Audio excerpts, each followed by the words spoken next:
Okay, so we are moving right along to our final guest. Oh, I think Lydia did. Well, no, Lydia and Curtis, and I can't tell who did it first. Okay, So I must have missed it. Let me scroll check back it up. out.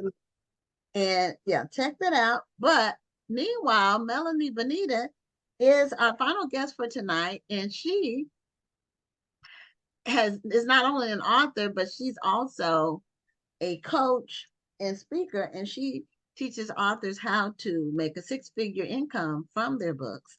And so, Melanie, welcome to Black Authors Matter TV. Thank you so much for having me. I'm so excited to be here. Hey Melanie, I need six figures from my books. So come on, let's get to it, girl. I love it, Dr. Rhonda. Like, let's go. Like, we don't have time to waste. We don't have time. Just get straight to the point. We got 25 minutes. We got enough space in the pack in here. Yes, ma'am. Yes, ma'am. So before go ahead. that, you do have a book called The Daily Dose of Direction for Women in Business. So I do want you to tell us a little bit about that. Is that book out or is it coming out? That book is out. I currently have 9 #1 Amazon best-selling books. So that's just one of my books in the Daily Dose series. But yeah, that's a very popular book for women in business. Yes. Okay, so are all of your books business related? No, ma'am. Actually, most of my books are daily devotionals.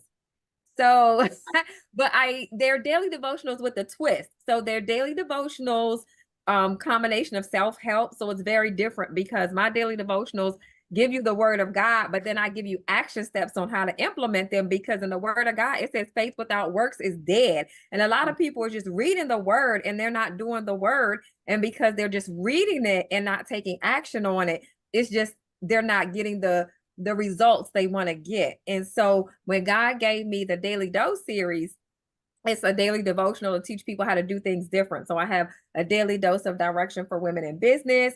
I have a daily dose of declarations where like affirmations and daily declarations. I have one for mothers, daily dose of divine inspiration for mothers. I have one one is to help you get more determined to live your dreams, daily dose of determination. Then I have daily dose of decisions to help you make better decisions in the future than you've made it in the past. And I have one actually coming out and being released. We're setting it up for pre-orders on March the 1st. It's daily dose of prayer to help people start having a daily prayer life. So I have a bunch of daily dose books. Well, when you find a vein, stick with it, Absolutely. Absolutely. Mm-hmm. So, having said that, and we've talked on the phone too, and you talked about Les Brown reached out to you about your work. So you mentioned to me that a lot of people who are really making six figures online with their books on social media, promoting their work.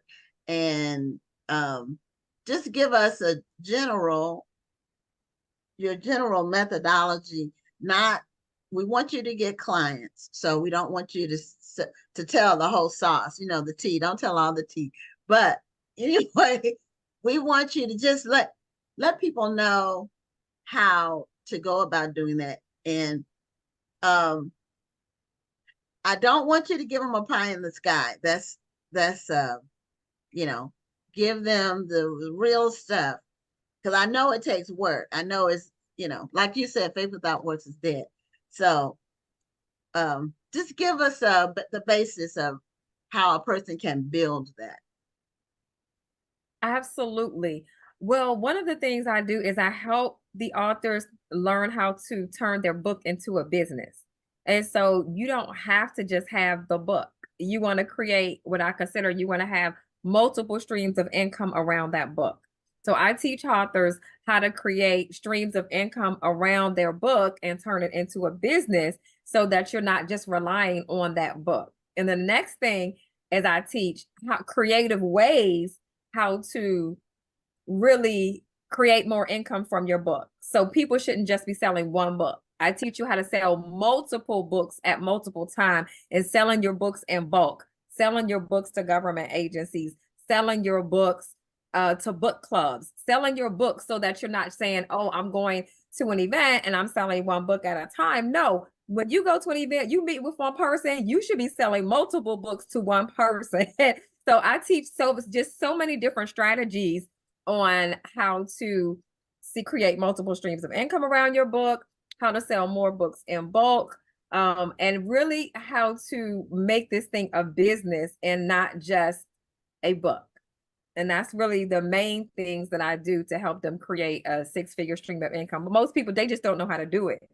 So that was going to be my question, because you'll see a lot of authors who will say, okay, I'm going to teach people how to write books, or I'm going to promote on social media, or I'm going to try to market myself as a speaker. But if nobody knows about these things, then it's like not having it. So how do I can create these streams of income, but how do I get people to buy into it?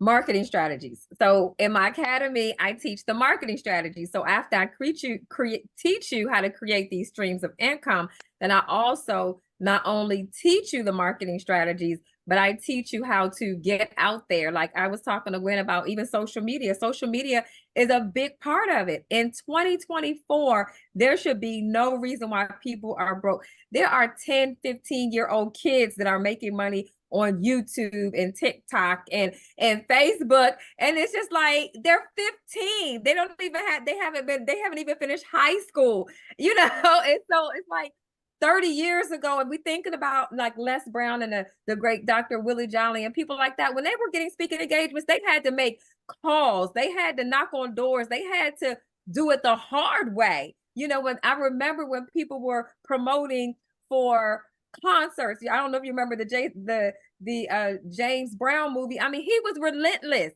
He did what he needed to do to make it happen. And to me, authors are lazy now. It's like you want to make money from your book, but you're not even bougie. Bougie, lazy. You can call it what you We wrote the book. We are good. We got our platform. Y'all need to be coming to me. I don't need. That's what they tell me. Anything y'all. No, I tell authors, you've heard if you build it, they will come. No, they ain't coming. You have to promote it. You can't just have the book and think it's gonna promote itself. It doesn't. It doesn't work. Okay, I'm coming to San Antonio. I'm coming to Houston. I'm coming to the DMV. They need to know I'm here. Those promoters should be promoting me. I don't need to tell nobody I'm coming. Y'all, that's your job. No, but you're right. And they think, oh, if I posted it right, oh, I posted my book one time. These authors now, they don't even have book release events anymore. They don't. Right. I'm like, what are you doing? What do you mean you're not having it? I mean, they just think if I just post it, you have a whole 200 followers and you post your book and you think, oh, well, my publisher put it on Amazon and I know people on Amazon are buying it. Why would they buy it when people are paying for Amazon ads? People are paying for Facebook ads. They're paying for, I mean, it's so many marketing strategies.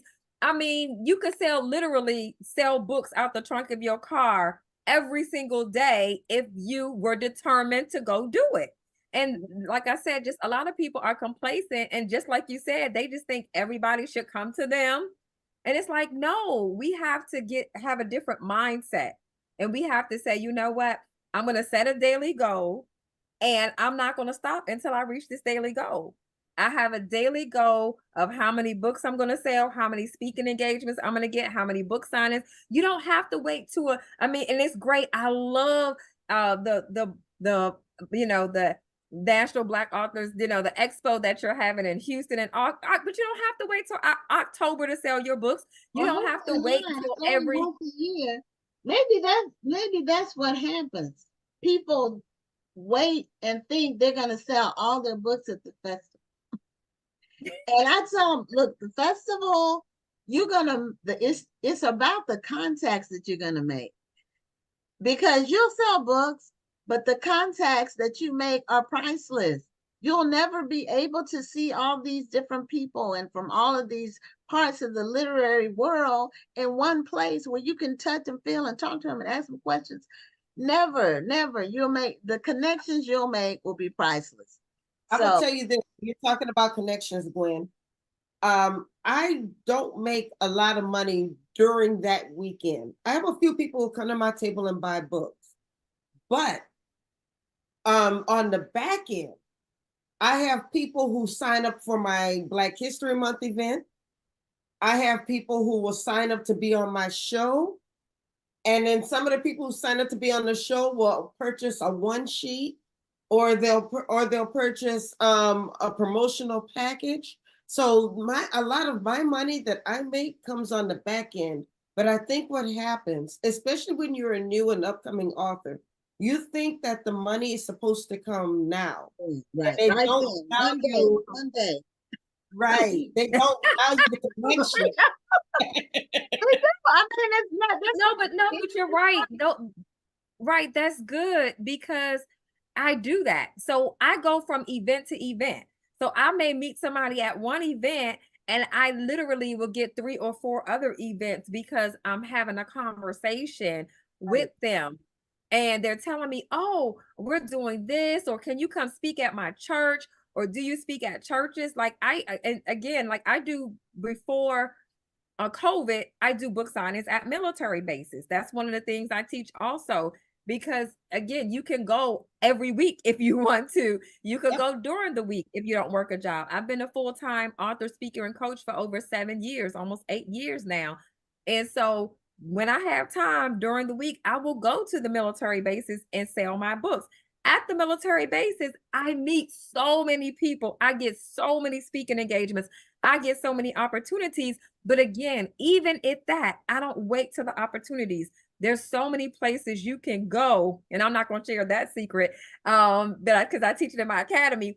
But I teach them how to go find different events and how to pitch the people on, how can you be a speaker at that event, or how can I literally sell my books at that event. There's events going on every weekend. It doesn't have to be a big authors expo to sell your books at. It could be a women's conference. It could be anything. And so I'm like, I contacted a bookstore today, and she's gonna have my authors put their bookstores in tomorrow. I contact bookstores almost every week. It's just so many things we can do to sell these books and become a 6-figure author and get them out there. Okay, so what, JK, you want to be the next JK Rollins? Can you do it if you get out there enough? Absolutely. But we have to get out there, and we can't sit back and wait. We have to take it by force, take action, and say, you know what? I'm going to make this amount of contacts this week. I'm going to contact this many libraries. I'm going to contact this many book clubs. I'm going to contact, there's so many people you could contact, and they're looking for books to buy. The government is looking for, the prison systems are looking for, they will buy thousands of books at a time. The schools are looking for your books. There's no reason why an author should be It's a broke. little known secret that you touched on. When you're talking about looking for events and festivals, things like that, I think another mistake that we as authors make is thinking that we can only sign up for book festivals. But there are music festivals, and I've gone to so many music festivals where there are very few authors selling their books. So that's a little competition that you have. You have hardly any competition by signing up and selling your book at a music festival. Or women's conferences are a good place too. Yeah. Well, because here's a 75% of book buyers are females. right. But no, here's a funny thing.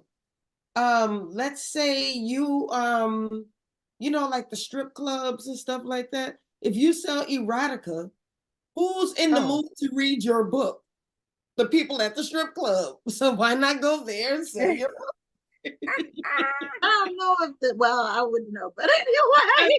I said erotica. They probably wouldn't be buying my book. Yeah, I know.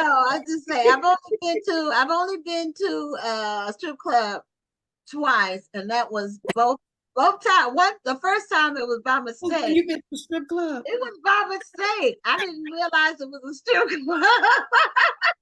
I thought I went for lunch. It was in the day. It was in the middle of the day. I went. In Houston, they don't have zoning. And I was new to Houston. This is off topic, but anyway, I was new to I Houston. learned so many things about There this was every time we do the you show. do. There was a place called Babe. I'll never forget it. There was a place called Babes, but there was no women on the billboard. I just thought it was a restaurant. I said, okay, I'll go in here and get a burger. Then I go sit down, and it's, I look at the menu. It's kind of dark, but it doesn't really dawn on me, and because there's no music playing yet. And I look at the menu, and I said, well, these things this is expensive, but let me just get a burger. So then I'm sitting there, and then the music starts playing. Oh, I look around first, and I said, it's only men in here. I'm the only woman.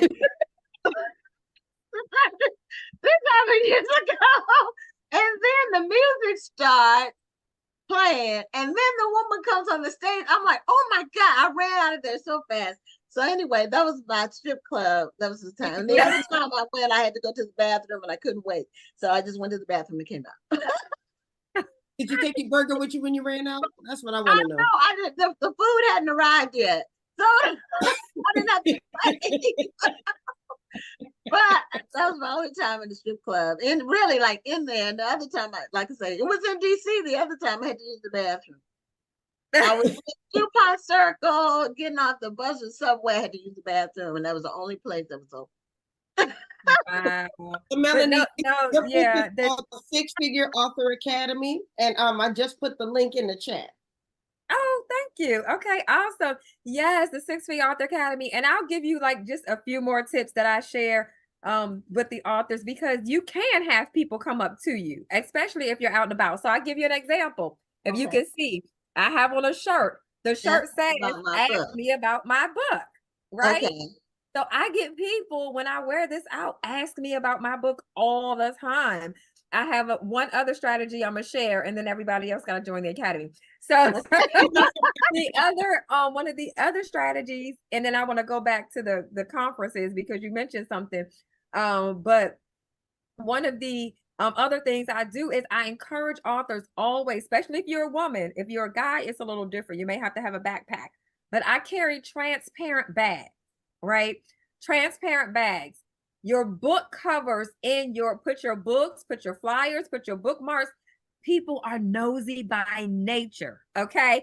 I remember the first time I went to one of my chiropractors and he was like, oh, you're an author? I said, yeah. How did you know? He said, oh, I see the book in your, he saw the book. He saw my bookmark. He saw and he had my name on it, and it had the flyer. He was like, oh, I didn't know you were an author. And he bought several books to put in his chiropractor office. Right. And so transparent bags, again, for guys, it could be a transparent book bag, but keep those on you so that people can see that you are an author, you have a book. So those are just two tips that people will ask you about your books without you having to tell them, and when you're out and about every day. And so I have a question for you before you keep going. I have a question because you have an outgoing personality, and a lot of authors are shy. They really aren't marketing people. They're more introverts. So what if a person is an introvert and they're not gonna be as aggressive about what they're doing? No, that's why I teach it.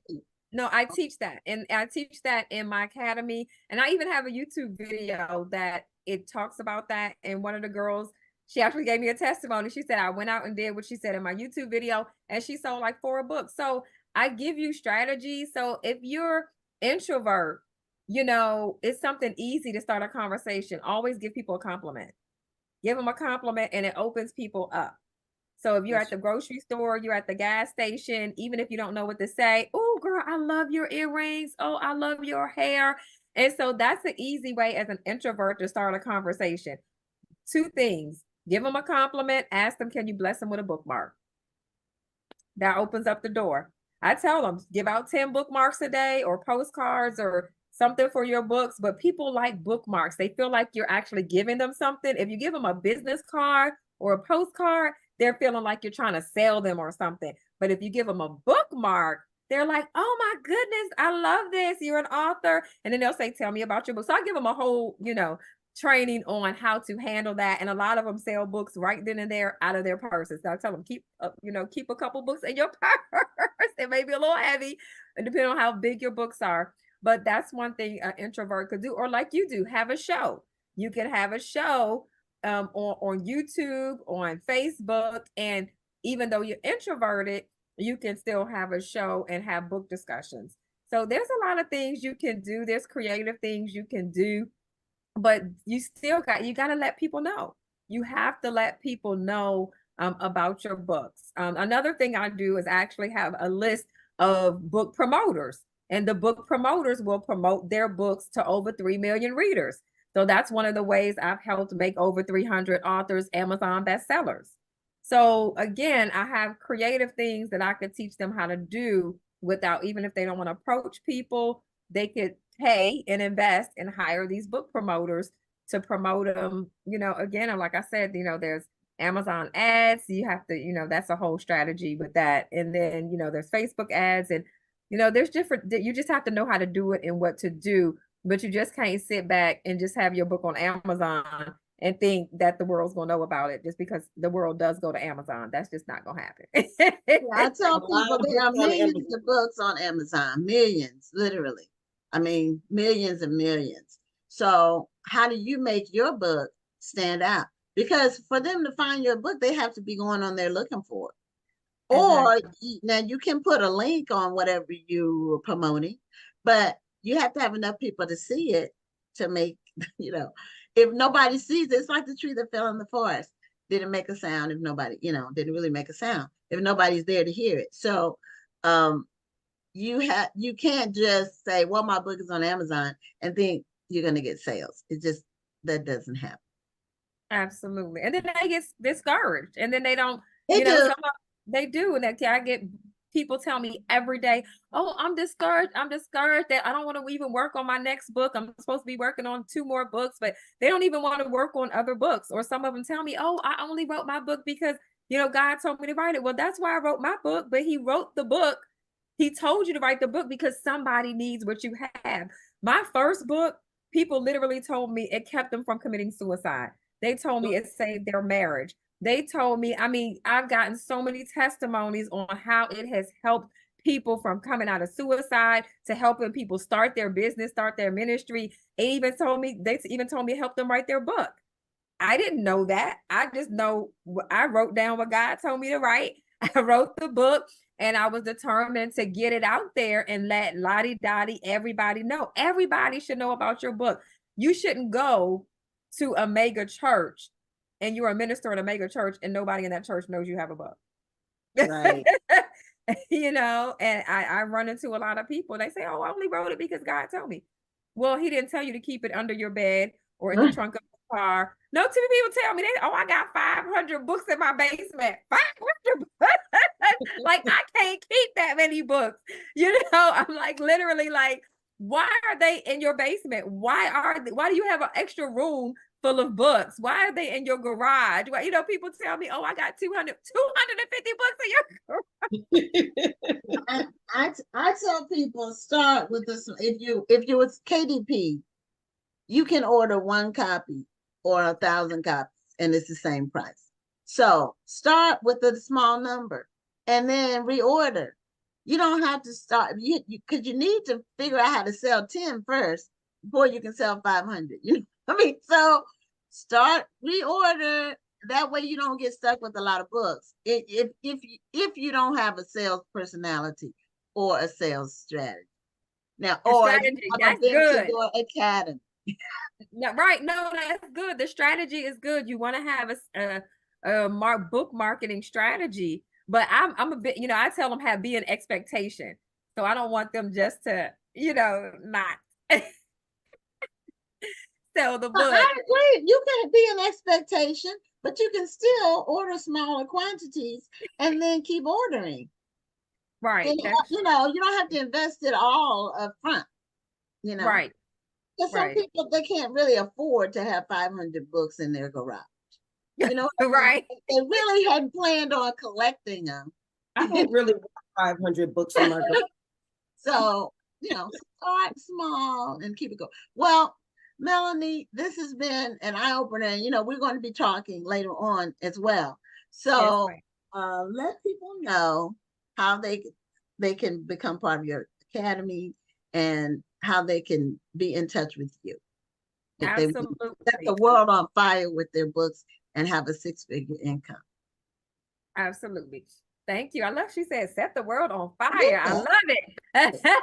Yes, you can go to sixfigureauthoracademy.com. And you don't want to wait. You don't want to procrastinate. You want to, and that's the other thing I found. A lot of authors just they wait. And my prices increased on January the 1st. And they're like, oh, wait a minute. They thought they were going to sign up at the no, don't keep waiting. People are waiting for your books. So they could contact me there. They could follow me on Instagram. They could definitely subscribe to my YouTube channel. You subscribe to my YouTube channel, and I do have a playlist on my YouTube channel where you can get you can get some book marketing strategies on my YouTube channel. So those are places you can go if you say, okay, the $77 a month is not in my budget right now. I mean, it's $77 a month. If your book is $20, you sell 4 books, you're going to cover that. So, but we want to be proactive and not reactive, and you want to be prepared. So Instagram, Facebook, TikTok, everywhere social media except Snapchat. But anywhere social media is, you can definitely find me and connect with me. But you definitely want to go to Six Figure Author Academy and invest in yourself. When you get your income tax return, don't go out and go shopping. Invest in yourself and learn how to make money from the book so you could get free from your job and you could become a six-figure author like me. Thank you for having me. Okay, it's been very entertaining and informative as well. And you're full of a bundle of energy. That's great. I love it. So, especially, when it's at nighttime, sometimes people might get a little sleepy, but you woke them up with your message. Yep. Yeah, because Thank it's So, 10 o'clock, you're in the bed. yeah, it is. So, thank you so much, Melanie, for being a guest on Black Authors Matter TV. Thank you for having me. I appreciate it. Bye-bye. I really Have a enjoyed it. good Thank time. you.